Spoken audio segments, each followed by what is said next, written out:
కాకినాడ జిల్లా తురు నియోజకవర్గం కోటనందూరు మండలం బొద్దవరం గ్రామంలో ధ్వజస్తంభ ప్రాణ ప్రతిష్ఠా కార్యక్రమంలో పాల్గొన్న బొద్దవరం గ్రామ ప్రజలు ఈ కార్యక్రమంలో వేద పండితులు, అర్చకులు, ఋత్వికులు నారాయణ హోమం, సుదర్శన హోమం, లక్ష్మీ హోమం వంటి కార్యక్రమాలతో ధ్వజస్తంభ ప్రాణ ప్రతిష్ఠా కార్యక్రమాన్ని అత్యంత వైభవంగా నిర్వహిస్తున్నారు.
దీర్ఘాయు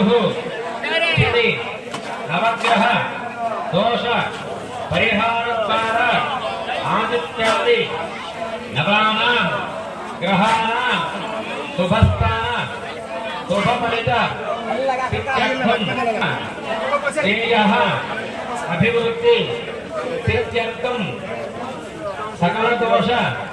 పరిహారార్థం సకల వ్యాధి నిర్మూలనార్థం